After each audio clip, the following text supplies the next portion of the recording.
कुंती, प्रणिपात ताश्री। आज मैं तुम्हें आशीर्वाद देने नहीं आया हूं,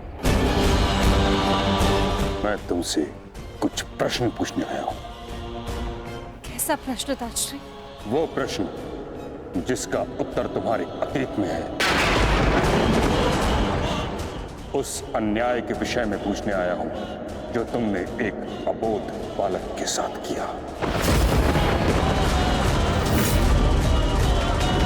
हस्तिनापुर से छुपाया। क्या दोष था उस बालक का कुंती? वरदान तुम्हें मिला, दोष तुमसे हुआ, तो फिर दंड उस बालक को क्यों? ताश्री, ये मत कहना कि तुम विवश थी, किंतु इतना तो तुम्हारे वश में था कि तुम मुझे इस सत्य से अवगत कराती। एक वीर क्षत्रिय वर्षों तक क्षत्रिय होने के अधिकार से दूर था। एक सूर्य पुत्र ने वर्षों सूत पुत्र होने का कलंक अपने सर लिया। वर्षों तक वह उस अपराध का दंड सहता रहा जो उसने किया ही नहीं।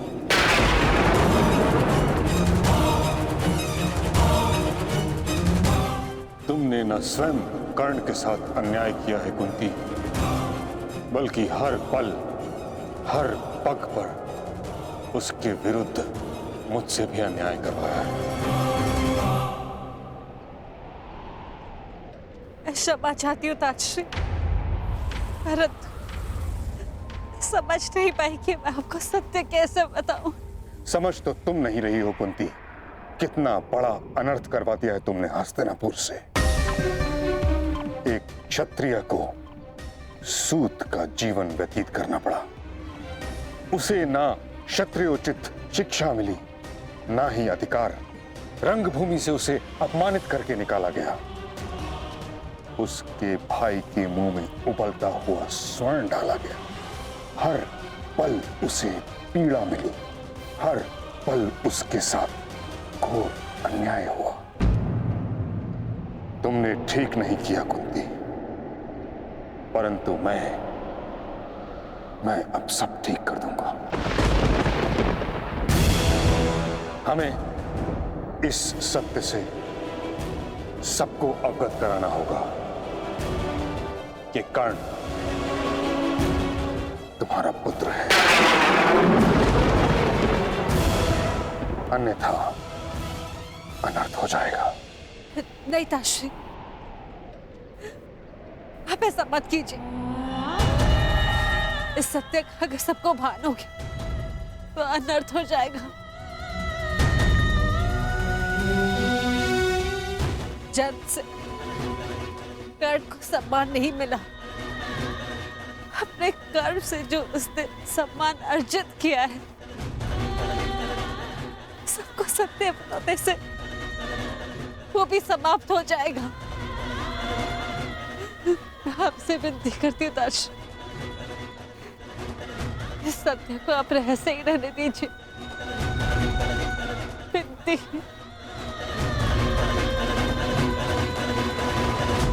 उस रहस्य का लाभ ही क्या जब कर्ण का बलिदान हो जाए। ताश्री, अब ये सब आपको ही रोकना होगा।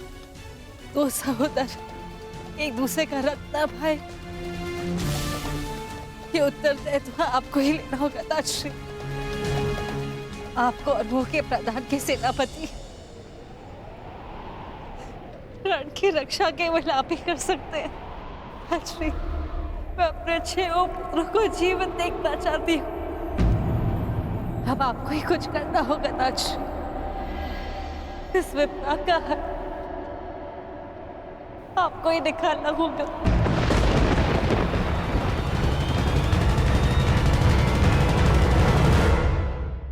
कुछ करना होगा ताश्री। इस विपदा का है आपको ही निकालना होगा।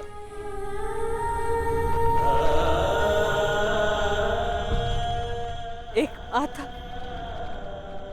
अपने कर्तव्य में चूक गई है।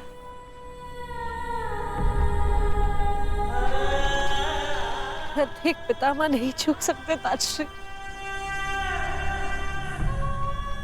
कुछ कीजिए।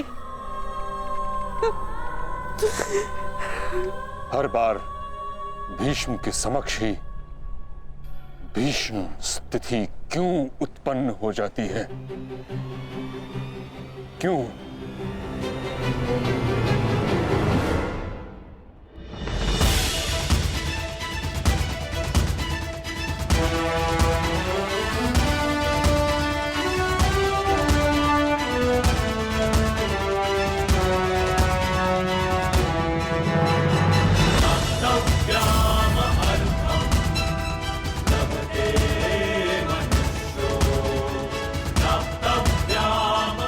आप सभी को अपने अस्त्र शस्त्र मिल चुके हैं। अब आप लोग कहां और किस व्यू में रहेंगे ये समझ लीजिए। ये कुरुक्षेत्र है और हमारे सामने होगी कौरव सेना। हमारी सेना का दायां पक्ष मैं संभालूंगा और बायां पक्ष महाबली भीम, और मध्य में होंगे गांडीवधारी अर्जुन। और कौरवों की सेना में द्रोणाचार्य, अश्वत्थामा, कर्ण, दुर्योधन जैसे महारथी होंगे, और सबसे आगे होंगे महाबली, इच्छा मृत्यु के वरदानधारी भीष्म।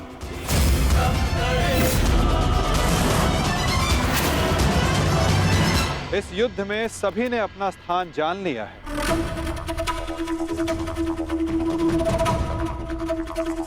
अब तुम सुनो पार्थ, तुम इस युद्ध के, इस सेना के सबसे महत्वपूर्ण भाग में हो, और युद्ध की अलिखित नीति यही है कि प्रारंभ निर्णायक होता है, और एक कुशल और विजय प्रारंभ न केवल सेना का मनोबल बढ़ाता है, अपितु उसे विजय की ओर भी लेकर जाता है।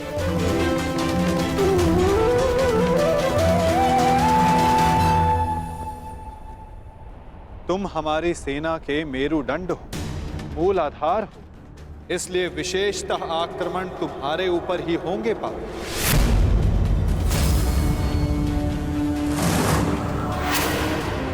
और युद्ध में तुम्हारे समक्ष खड़े होंगे तुम्हारे पितामह परशुराम शिष्य महामहिम भीष्म, जो कौरवों के सबसे बड़े बल है। और कूटनीति यही कहती है कि यदि आधार को गिरा दिया जाए तो इमारत को गिरने में ज्यादा समय नहीं लगता। और महामहिम भीष्म कौरव सेना के आधार हैं।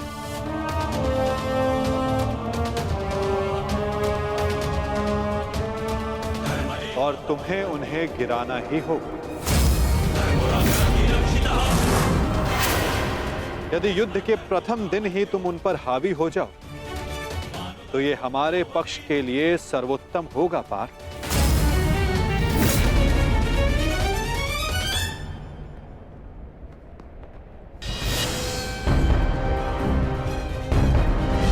तुम्हारे पुत्र हस्तिनापुर की रक्षा बनेंगे, यही इनका कर्तव्य है और यही नियति है।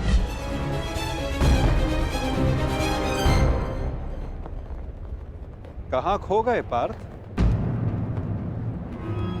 मैं बस यही सोच रहा हूं माधव, पितामह पर वश कैसे कर पाऊंगा। वो देव गुरु बृहस्पति और भगवान परशुराम के शिष्य हैं, और उस पर उन्हें इच्छा मृत्यु का वरदान प्राप्त है। ऐसे विकट योद्धा को कैसे पराजित कर पाऊंगा मैं? कैसे रोक पाऊंगा मैं उन्हें? उत्तम, अति उत्तम, बधाई हो पार्थ। तुम तो महाभारत का युद्ध प्रारंभ होने से पूर्व ही पराजित हो गए।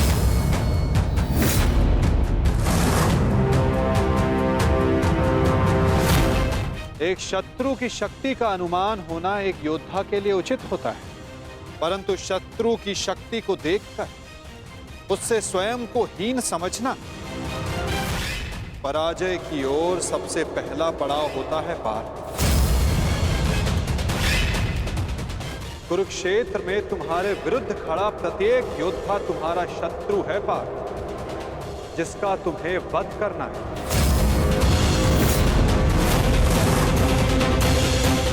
अन्यथा आज तुम भीष्म से भयभीत, कल तुम कर्ण से होगे, परसों तुम ये कहोगे कि मैं आचार्य द्रोण का सामना कैसे करूं। यदि ऐसा ही रहा तो कैसे पूर्ण करोगे अपने साथ हुए अन्याय का प्रतिकार? कैसे लोगे पांचाली के अपमान का प्रतिशोध? अपनी प्रतिज्ञाएं कैसे पूर्ण करोगे पार्थ? बताओ। यदि युद्ध में विजय होना है तो उसका केवल एक ही मार्ग है पार्थ, या तो शत्रु का सर झुका दो या फिर उसका सर संधान कर दो।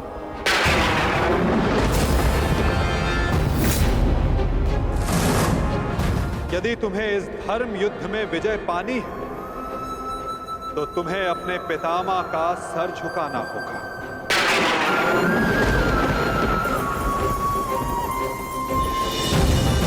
या फिर उनका सर संधान करना होगा पार्थ। और यही तुम्हारा धर्म है पार्थ।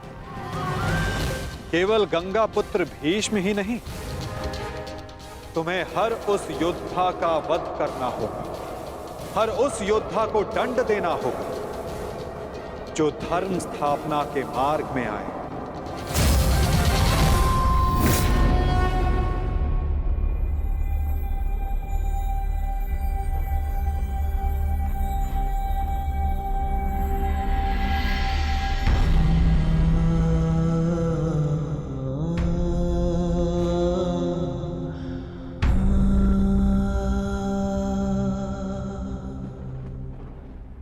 क्या हुआ पार्थ?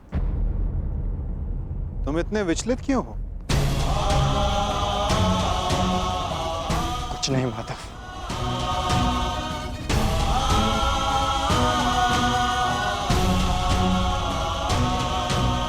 अपने सखा से सत्य छिपाना इतना सरल कार्य नहीं है पार्थ। तो बताओ, ऐसा क्या भाव है जो तुम्हारे मन को अशांत कर रहा है? बोलो पार्थ। नहीं माधव, मैं ठीक हूं।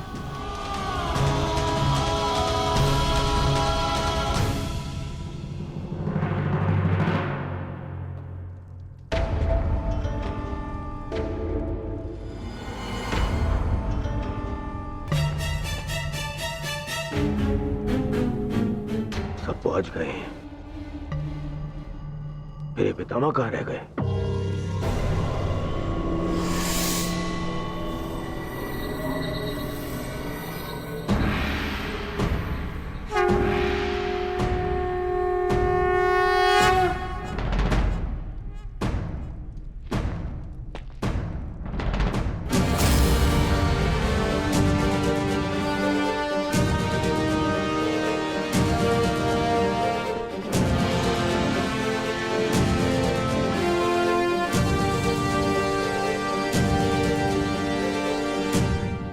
सभा आरंभ की जाए।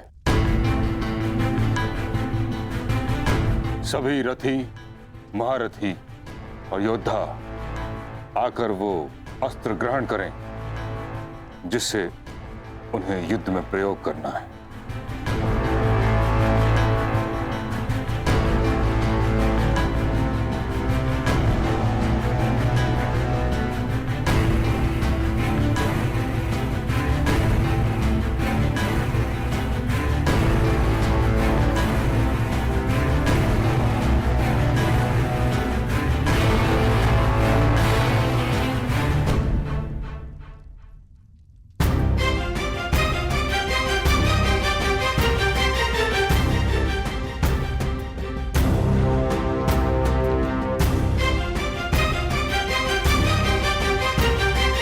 प्रणिपात महामहिम।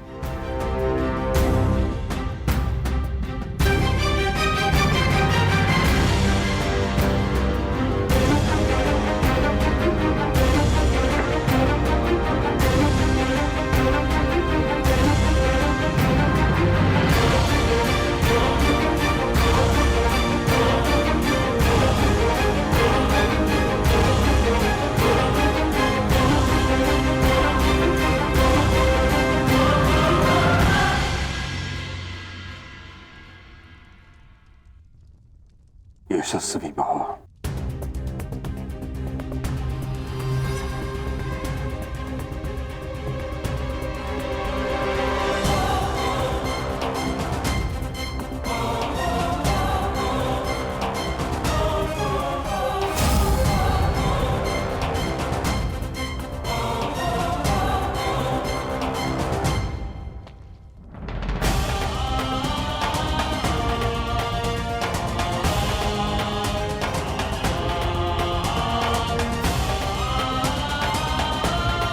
प्रणिपात महामहिम।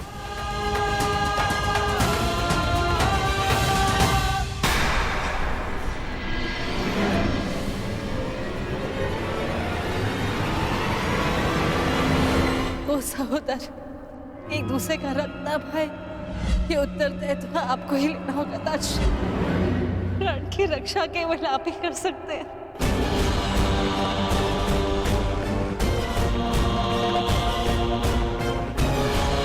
मैं अपने 6 पुत्रों को जीवन देखना चाहती हूँ। इस विपदा का है आपको ही दिखाना होगा।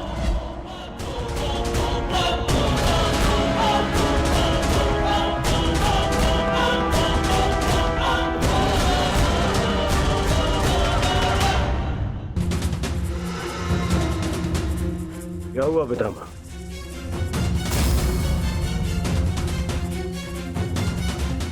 इसका क्या अर्थ है? इसका अर्थ है कि एक सूत पुत्र मेरी ओर से युद्ध में भाग नहीं लेगा।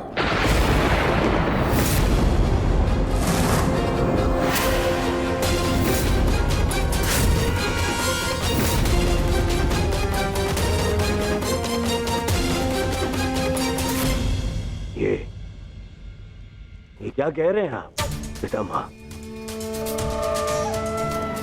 आप भूल रहे हैं, वर्षों पहले मैं अंगराज को राजा घोषित कर चुका हूं। उसके कर्म को उसके जन्म से प्रधानता दे दी आपने। कर्ण ने मेरे लिए दिग्विजय प्राप्त की है।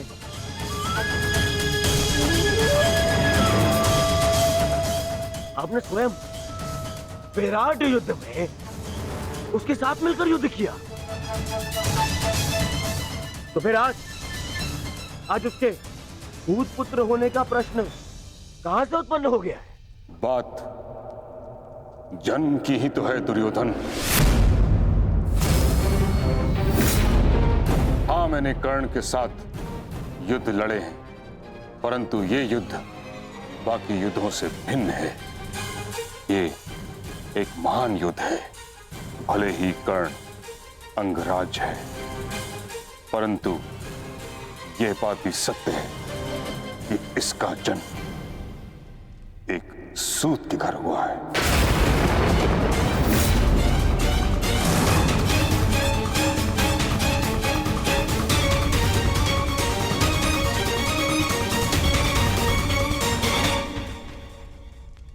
मैंने सदा इस पल की प्रतीक्षा की है जब मैं ये सिद्ध कर सकूं कि जीवन जन्म पर नहीं, कर्म पर निर्भर होता है।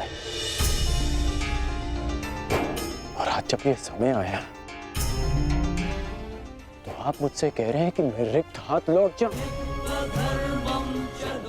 यह युद्ध केवल मेरा अधिकार नहीं, मेरे जीवन जीने का लक्ष्य है। आप मुझसे मेरा अधिकार, मेरा लक्ष्य मत छीनिए। मैंने अपने मित्र को वचन दिया है कि इस युद्ध में मैं उसकी रक्षा करूंगा। पूर्ण रूप से मैं उसकी सहायता करूंगा, चाहे मेरे प्राण क्यों ना चले जाएं।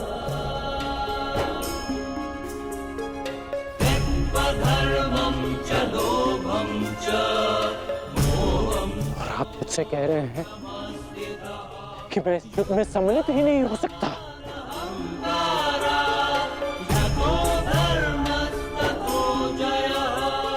ऐसा क्या अपराध कर दिया मैंने कि आप मुझे ये दंड दे रहे हैं?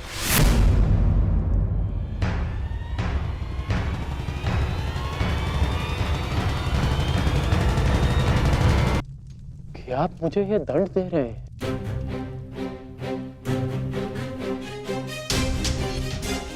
मैं कौरवों का सेनापति हूं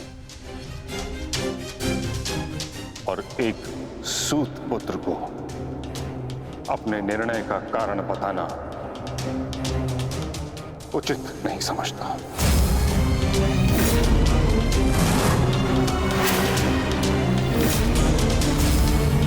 और ये मेरा अंतिम निर्णय है कि जब तक मैं युद्ध भूमि में हूं तब तक कर्ण युद्ध भूमि से दूर रहेगा।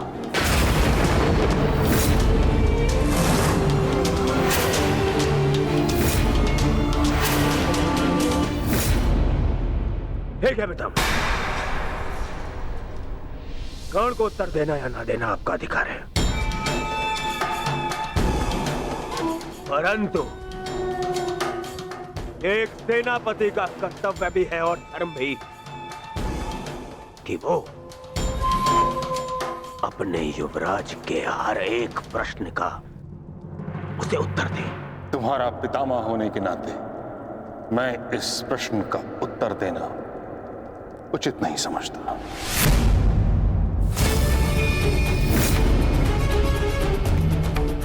परंतु मैं कारण समझ चुका हूं,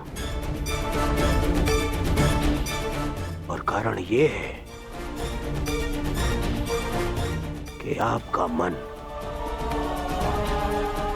उन पांडवों के पक्ष में डोल रहा है। उन पांडवों के प्रेम में आपकी प्रतिज्ञा दुर्बल हो गई है। विश्वासघात कर रहे हैं आप हमारे साथ, विश्वासघात। दुर्योधन,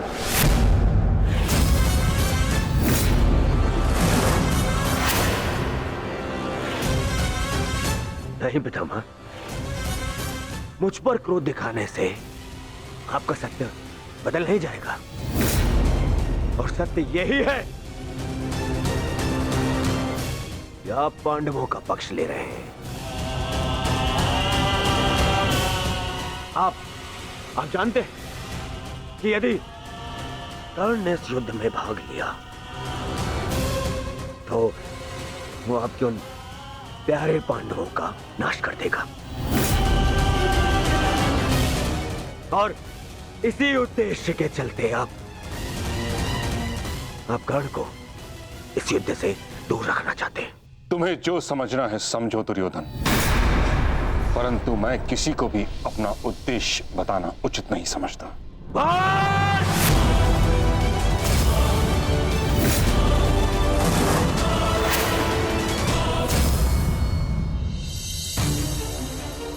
बहुत हो गया पितामह, बहुत हो गया। अब आपको अवकाश लेने की आवश्यकता है। बूढ़े हो गए हैं आप।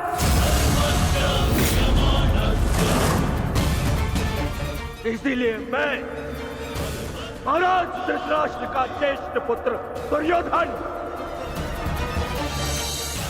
आपको आपके कर्तव्य से मुक्त करता हूं।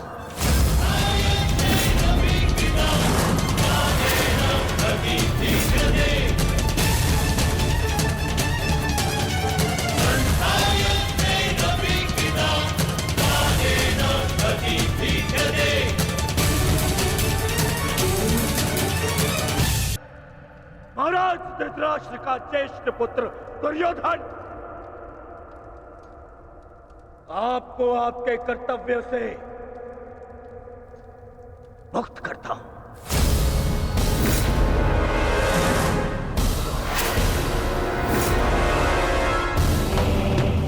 पता है क्यों पितामह?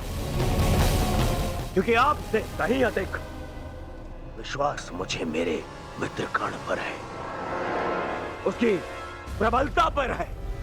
क्योंकि आपका हृदय तो सदैव पांडवों के हित में ही सोचता आया है।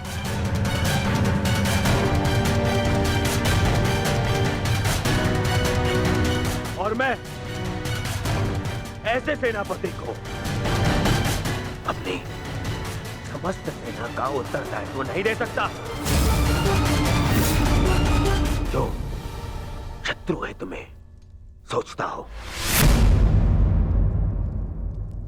यदि कर्ण इस युद्ध में भाग नहीं ले सकता तो आप भी इस युद्ध में भाग नहीं लेंगे।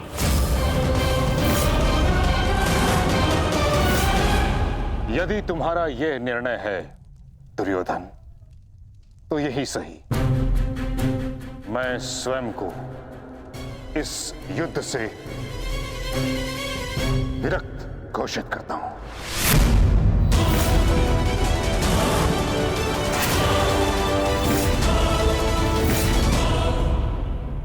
मुझे आपकी आवश्यकता नहीं। दुर्योधन, ये क्या कह रहे हो तुम? मूर्खता मत करो और मित्रता की मोह में नेत्रहीन ना बनो दुर्योधन।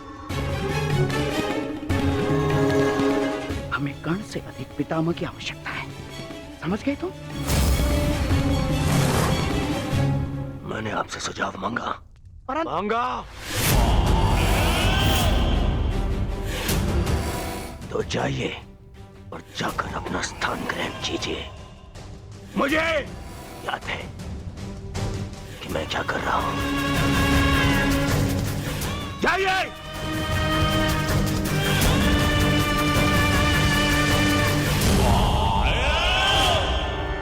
नहीं महामहिम, युवराज ने जो कहा क्रोध में आकर कहा। मैं इस विषय में उनसे बात करूंगा, सब ठीक हो जाएगा महामहिम। नहीं कौन्तेय कर्ण, अब कुछ भी ठीक नहीं हो सकता।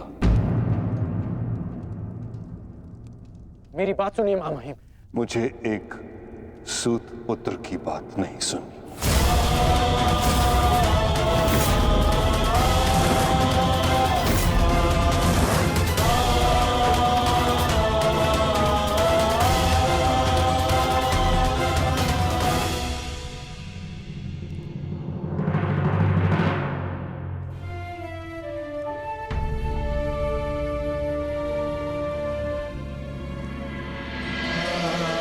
कुरुक्षेत्र में तुम्हारे विरुद्ध खड़ा प्रत्येक योद्धा तुम्हारा शत्रु है पार्थ, जिसका तुम्हें वध करना है।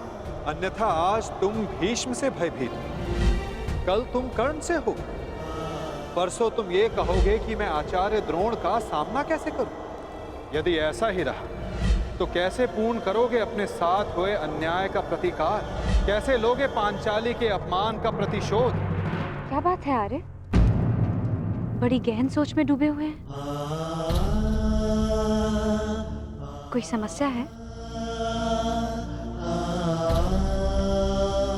समस्या क्या है मैं नहीं जानता, परंतु एक विचित्र भय की अनुभूति हो रही है मुझे।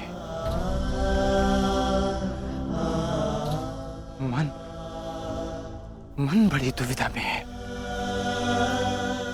कैसा भय और कैसी अनुभूति?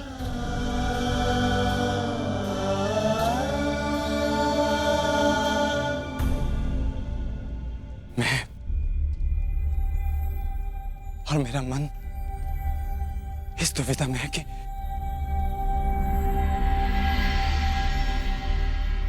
क्या यह युद्ध उचित है? क्या अपनों का वध करना आवश्यक है? मन में संशय है, कहीं हम कोई अनर्थ तो नहीं करने जा रहे?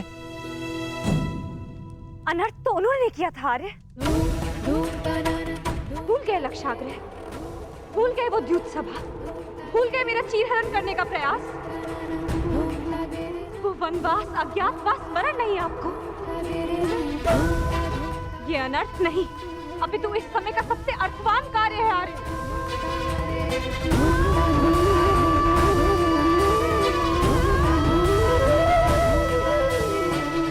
ये धर्म युद्ध है, उनके विरुद्ध जिन्होंने अधर्म किया और उनके विरुद्ध जो मौन रहकर इस अधर्म के साक्षी बने।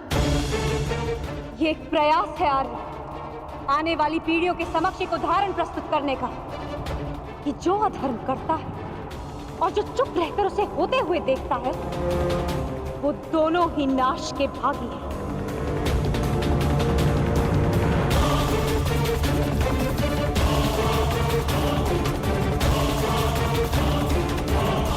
आप अनावश्यक रूप से स्वयं के मन पर बोझ डाल रहे हैं आर्य।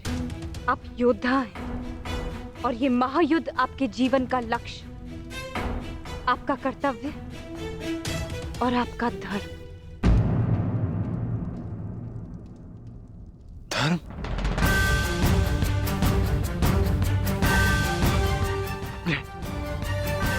ले पितामह पर शस्त्र उठाना कैसा धर्म है?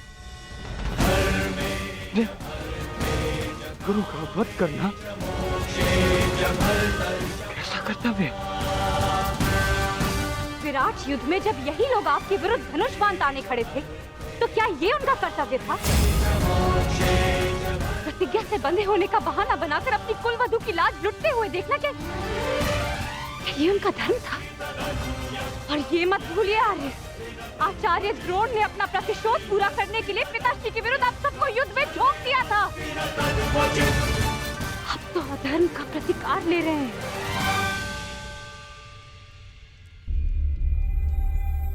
कहीं ऐसा तो नहीं आ रहा कि आपको ऐसा लग रहा है कि जो कुछ भी उन्होंने किया वो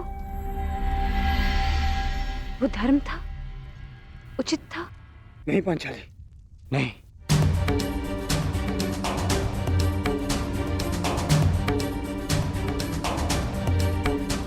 जो उन्होंने किया वो सर्वथा अनुचित था, परंतु मन में दुविधा यह है कि जो हम करने जा रहे हैं वो उचित है। यदि हम भी उनकी ही भाषा में उन्हें उत्तर देंगे तो फिर हममें और उनमें क्या अंतर रह जाएगा?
थक गए हैं यार,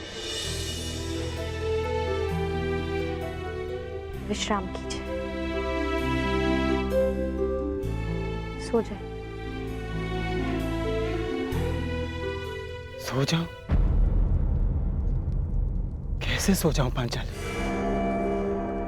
जबकि मुझे ज्ञात है कि कल प्रातः मुझे बाण संधान करने हैं जो मेरे परिजनों को मृत्यु की नींद सुला देंगे।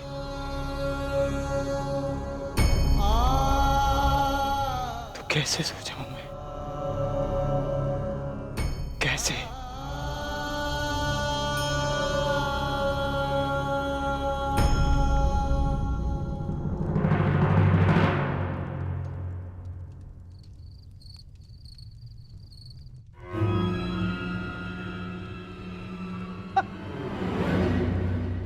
साम दाम दंड भेदेन अस्माकं विजयम निश्चितम। साम दाम दंड भेदेन अस्माकं विजयम निश्चितम। कहाँ है? कैसे होगा? अपनी मित्रता के भावावेश में बहकर तुम बहुत बड़ी भूल कर रहे हो दुर्योधन, बहुत बड़ी भूल। वो अंगराजम, वो कर्ण नहीं ना जिसे अस्त्र बनाकर तुम पांडवों पर प्रयोग करना चाहते थे ना, जिसकी सारी शक्ति उसके कवच और कुंडल में थी, जो अब नहीं है, जिसके जाते ही कर्ण केवल और केवल मात्र एक साधारण योद्धा और एक साधारण धनुर्धारी रह गया है दुर्योधन। और ऐसे व्यक्ति को तुम प्रधान सेनापति बनाना चाहते हो? है? कौरवों की वास्तविक शक्ति इच्छा मृत्यु के वरदानधारी महामहिम भीष्म है, ना कि वो कवचहीन सूत पुत्र कर्ण। मैं जानता हूं कि तुम्हें बहुत बुरा लगता है, बहुत बुरा लगता है, जानता हूं मैं। परंतु एक बार अपने मन से पूछो, एक बार उत्तर यही मिलेगा कि वो सुपुत्र कर्ण कुंती और उसके पुत्रों के लिए कोमल भाव रखता है, कोमल भाव। स्मरण करो कि किस प्रकार उसने हमारी हर चाल में बाधा डालने का प्रयास किया है दुर्योधन। चाहे वो द्यूत सभा हो या विराट युद्ध, हाँ, या फिर तुम्हारे जीजा श्री जयद्रथ का अपमान है। कर्ण सदैव उन पांडवों के पक्ष में रहा है, द्रोही है वो। अपने मन को टटोलो दुर्योधन, उत्तर मिल जाएगा तुम्हें। विश्वासघाती है तुम्हारा मित्र कर्ण, विश्वासघाती।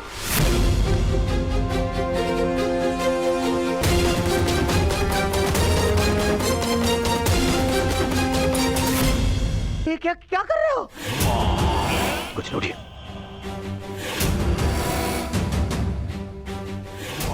मैंने अपने मन को टटोल कर देखा तो स्वर से ये आया कि मेरा मित्र कर्ण पूर्ण रूप निष्ठावान है। एक और स्वर मन से निकला कि यदि मेरे मित्र कर्ण के ऊपर कोई भी उंगली उठाए तो उसे तोड़ देना।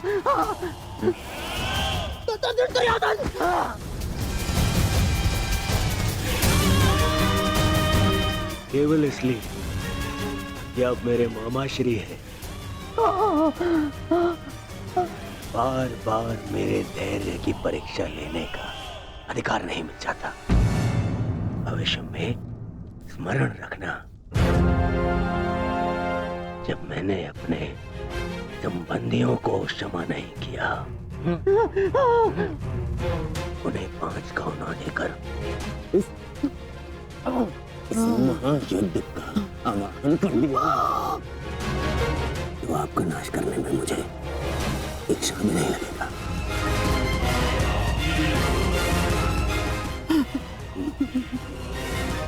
इसलिए स्मरण रखना, ना तो फिर कभी मेरे धैर्य की परीक्षा लेना और ना ही मेरे मित्र कर्ण के ऊपर आरोप लगाना।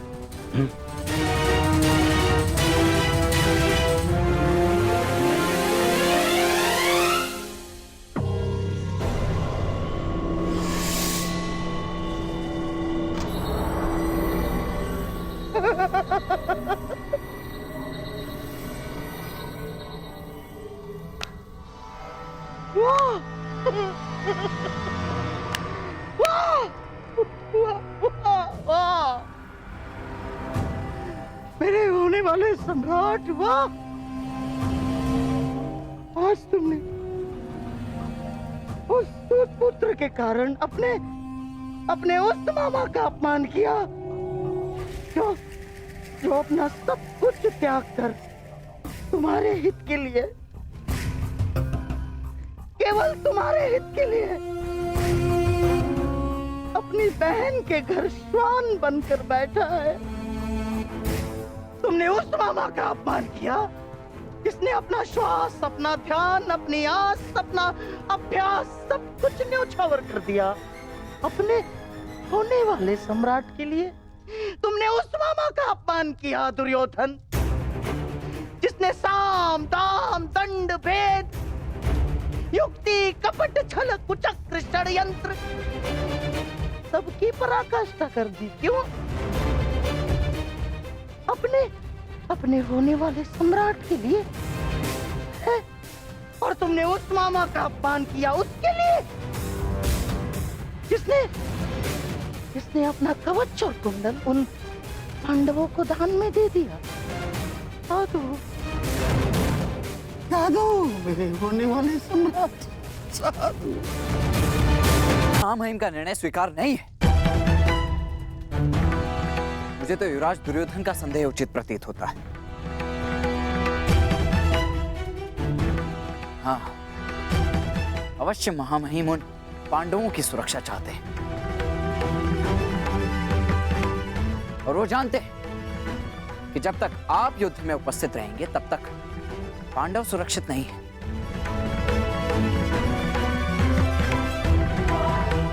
तभी वो आपको युद्ध से दूर रखना चाहते हैं।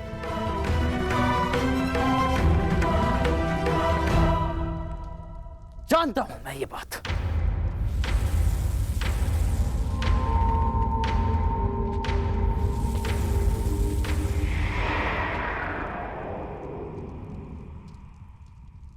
शांत हो जाओ पुत्र। कैसे शांत हो जाऊं पिताश्री? इस समय कौरवों को सबसे अधिक आवश्यकता आपकी है, ना कि महामहिम की। ये एक योद्धा नहीं, एक पुत्र बोल रहा है। युद्ध में योद्धा के बल से अधिक अनुभव का बल काम आता है। गंगा पुत्र भीष्म को ऐसे ही महामहिम नहीं कहा जाता। स्वयं गुरु परशुराम भी उन्हें परास्त नहीं कर पाए थे। आओ मेरे साथ।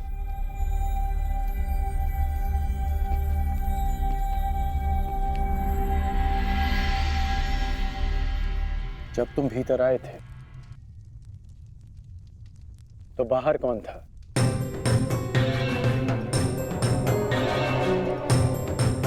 सैनिक थे, सहस्त्रों सैनिक थे। तो बताओ कि वो सारे सैनिक कहां चले गए?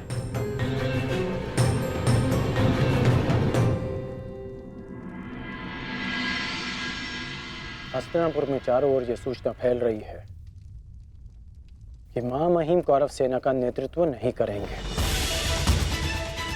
सारे सैनिक अपने अपने सेना नायकों के पास इस बात की पुष्टि करने के लिए गए हैं। और यदि यह निश्चित हो गया कि महामहिम कौरव सेना का नेतृत्व नहीं करेंगे तो युद्ध से पूर्व ही कौरवों का अधिकतम बल युद्ध से विरक्त हो जाएगा।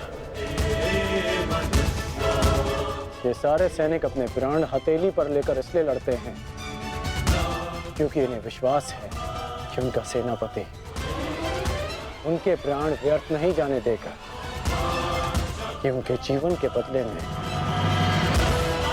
उन्हें विजय मिलेगी। इसलिए पुत्र, दुर्योधन को मेरे बदले महामहिम को चुनना चाहिए, क्योंकि महामहिम के पास सेना का विश्वास है।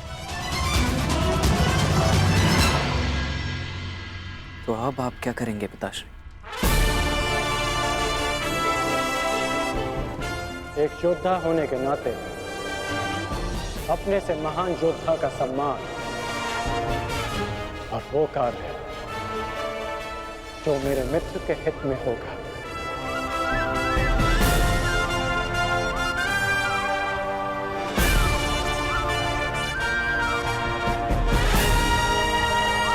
किया उसके लिए जिसने अपना कवच और कुंडल उन पांडवों को दान में दे दिया। मेरा कवच, मेरा कौशल, मेरी प्रतिभा नहीं, वो केवल एक ढाल थी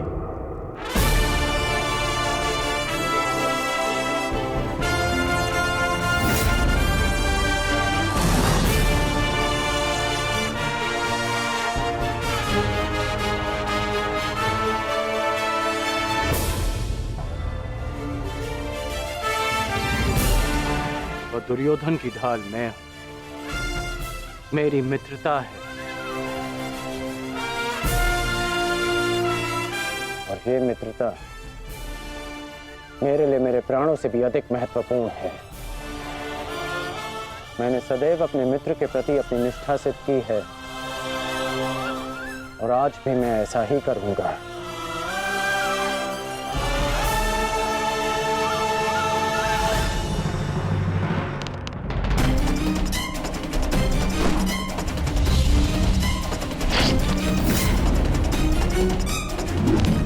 कुरुक्षेत्र में तुम्हारे विरुद्ध खड़ा प्रत्येक योद्धा तुम्हारा शत्रु है पार्थ, जिसका तुम्हें वध करना है।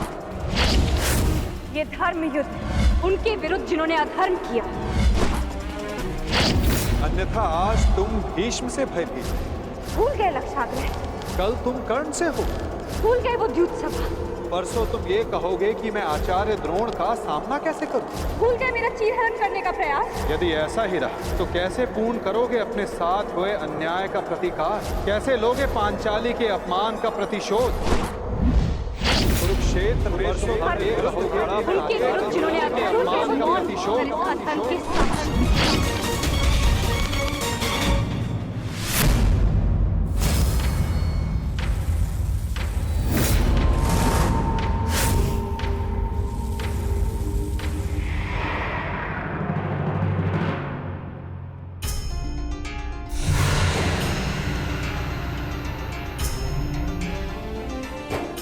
पुत्र का धर्म होता है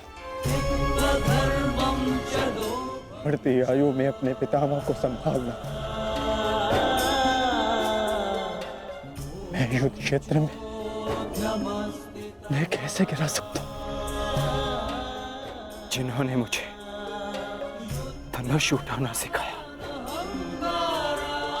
जिनके कारण आज मैं सर्वश्रेष्ठ धनुर्धर हूं,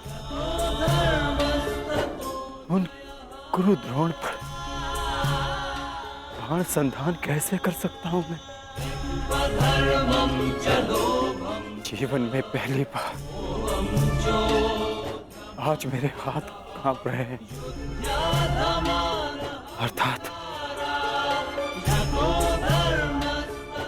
ये सब ठीक नहीं, ये सब ठीक नहीं।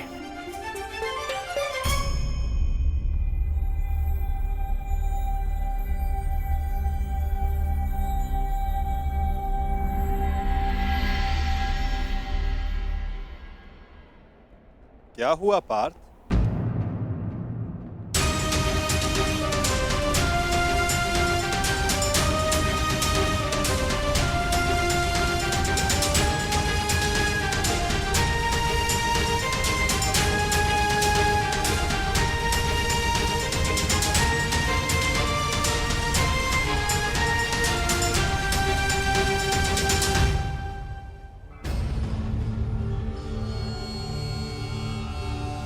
जो अपने दृढ़ संकल्प और अचूक लक्ष्य भेदन के लिए जाना जाता है, जो केवल शब्द सुनकर उसका लक्ष्य भेद कर सकता है, आज वही अर्जुन विचलित है या उसके बाण विचलित है? पार्थ, कुछ कहना चाहते हो? यदि तुम्हारे मन में कोई संदेह, कोई संकोच है तो उसे अपने सखा से बांट सकते हो। नहीं माधव, ऐसा कुछ नहीं है। आज कुछ अधिक ही थक गया हूं मैं, कदाचित इसीलिए। बड़ी विचित्र बात है, जो अर्जुन इतने वर्षों की कठिन तपस्या में नहीं थका, जो 12 साल के वनवास में और 1 साल के अज्ञातवास में नहीं थका, वो आज केवल एक दिन में थक गया।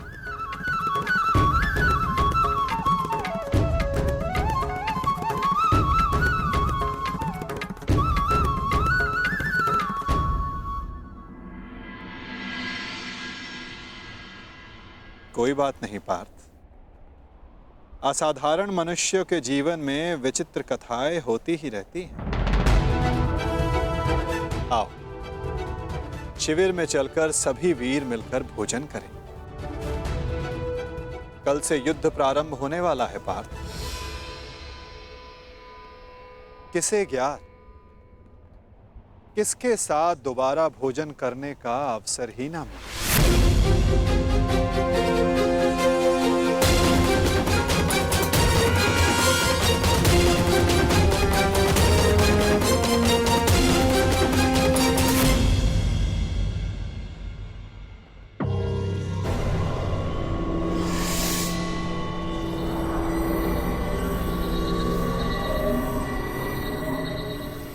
हम सबको यहाँ पे क्यों बुलाया गया है मामाश्री?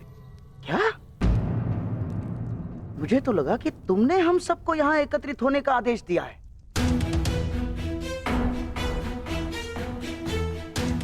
कल आरंभ हो रहे युद्ध के निर्देश देने के लिए। मैंने आप सबको यहाँ बुलाया है।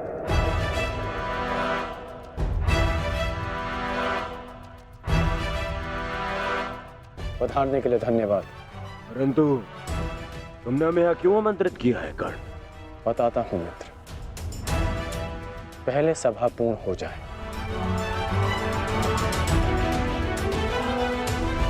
अभी एक योद्धा का आना शेष है।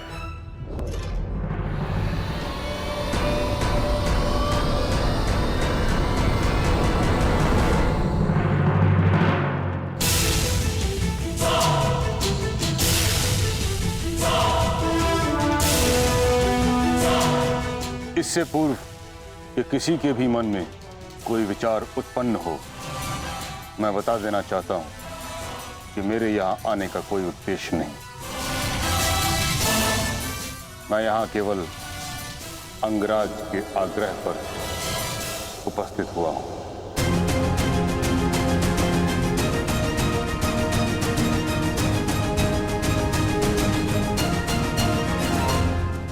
कर्ण, मैं जानना चाहता हूं इस सभा को बुलाने का उद्देश्य क्या है मित्र?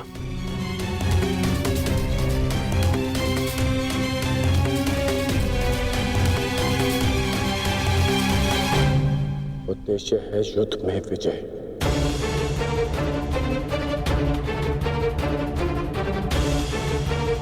तुम अपने मित्र मुंह में आकर बहुत बड़ा अनर्थ करने जा रहे थे, और एक सच्चा मित्र होने के नाते मैं तुम्हें ये अनर्थ नहीं करने दूंगा।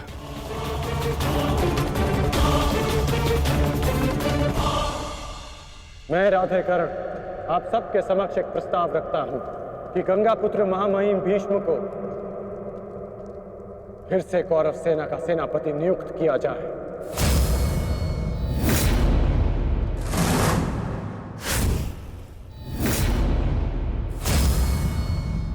और ये घोषणा करता हूं कि जब तक महामहिम भीष्म इस युद्ध भूमि में सेना का नेतृत्व करेंगे, ये राधेकर्ण युद्ध भूमि में नहीं आएगा।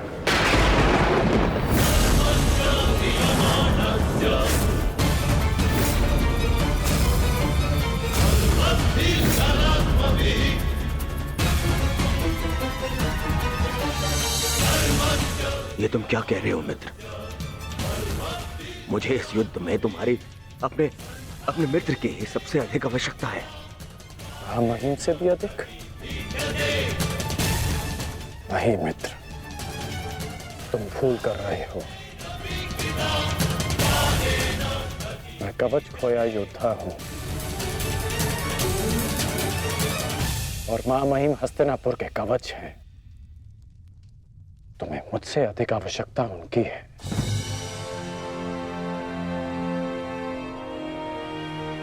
मैं स्वीकार करता हूं कि कौरव सेना का नेतृत्व करने में महामहिम से अधिक सक्षम कोई नहीं।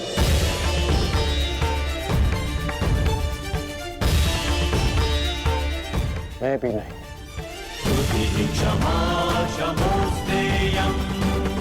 मुझ में योग्यता है,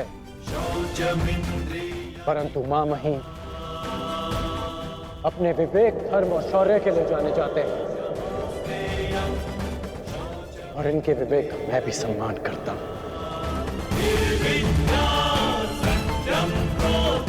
यदि मां मही मुझे युद्ध से दूर रखना चाहते हैं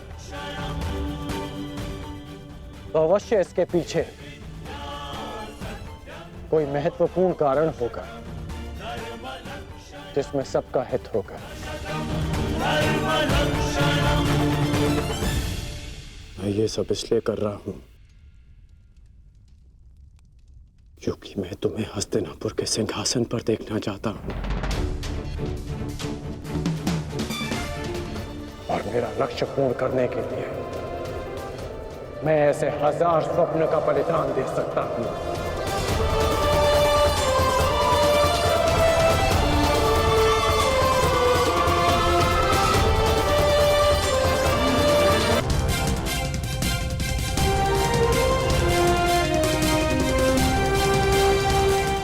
आपके बिना कौरवों की विजय संभव नहीं। अपना पद स्वीकार करें।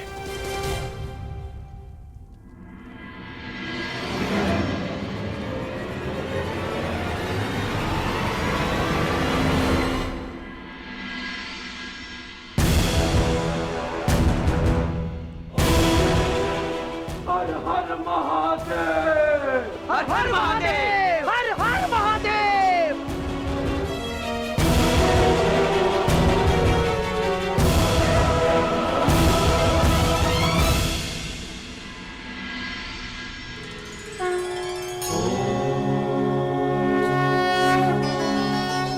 आओ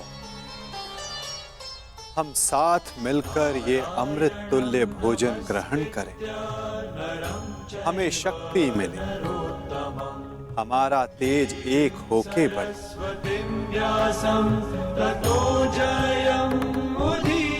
हमारा ज्ञान बढ़े, हमारे मध्य कोई विष न फैले, फैले तो केवल हमारा यश।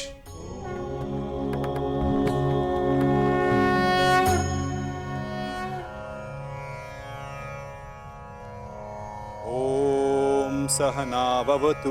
ओम सहना भवतु, सहनो भुनक्तु, सह वीर्यं करवावहे, सह वीर्यं करवावहे, तेजस्विनाय धीमस्तु, तेजस्विनाय धीमस्तु, मा विद्विषावहि, मा विद्विषावहे।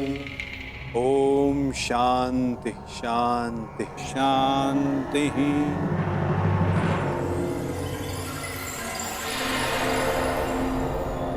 आओ भोजन प्रारंभ करें।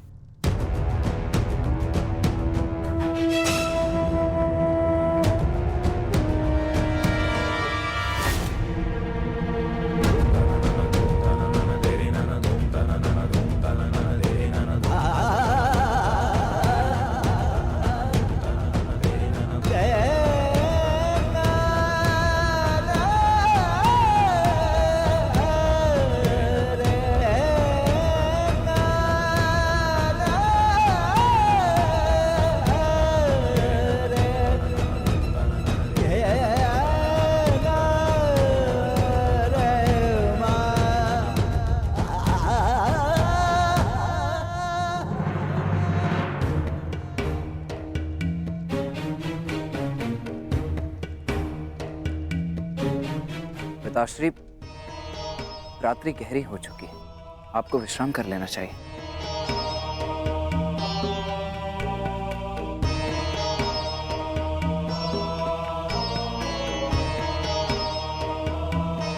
विश्राम की आवश्यकता तो तुम्हें है पुत्र। कल इस महायुद्ध में तुम्हें अपना कौशल दिखाने के लिए प्रस्तुत जो होना है, कल मेरे लिए बहुत बड़ा दिन है कि मेरा पुत्र इतिहास के सबसे बड़े महायुद्ध में पदार्पण करेगा।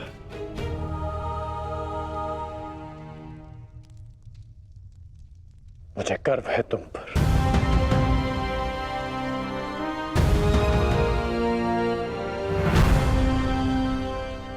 सब कुशल पार्थ? मैं तुम्हारे साथ हूं पार्थ। परंतु युद्ध में तो आप शस्त्र नहीं उठाएंगे। युद्ध में तो मैं अकेला ही रहूंगा माधव। और यदि इस युद्ध में मैं तुम्हारे साथ उपस्थित रहा तो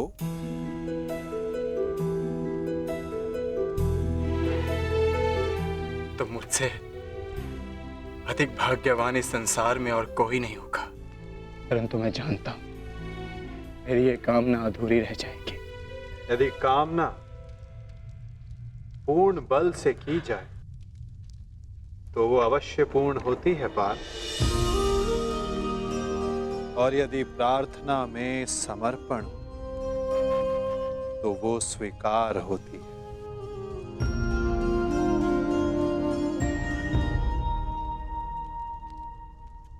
मैं आप सबके समक्ष एक घोषणा करना चाहता हूं। मैंने प्रण लिया है कि इस युद्ध में शस्त्र नहीं उठाऊंगा, परंतु बिना शस्त्र उठाए भी मैं इस युद्ध में सहायक रहूंगा। मैं वासुदेव कृष्ण ये घोषणा करता हूं कि इस महायुद्ध में मैं उस योद्धा का मार्गदर्शन करूंगा जिसे इस युद्ध की दिशा निर्धारित करनी। ये युद्ध एक यात्रा है और इस युद्ध की यात्रा में मैं अर्जुन का सहयात्री बनूंगा। मेरे हाथ इस युद्ध में अस्त्र भले ही न थामे, परंतु अर्जुन के रथ के अश्वों की रास से अवश्य थामेंगे। मैं इस महायुद्ध महारथी अर्जुन के सारथी की भूमिका निभाऊंगा।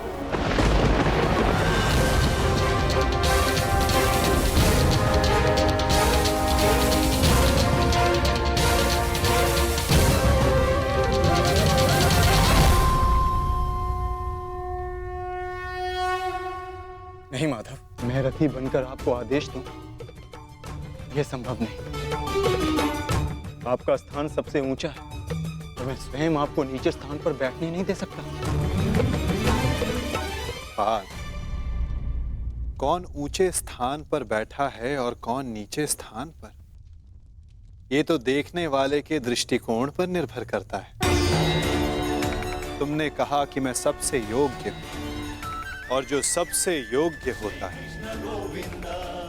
उसका धर्म होता है कि वो अपने से छोटों का मार्गदर्शन करे, और मैं इस युद्ध में यही करूंगा।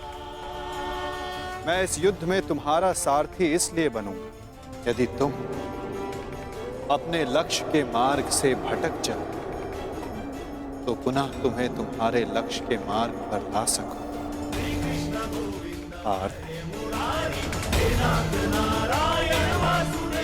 मुझ पर विश्वास है ना? निष्ठा है माधव।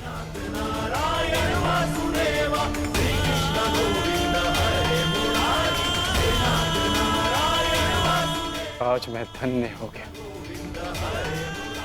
जिसके सारथी आप हैं, वो मार्ग कभी भटक ही नहीं सकता।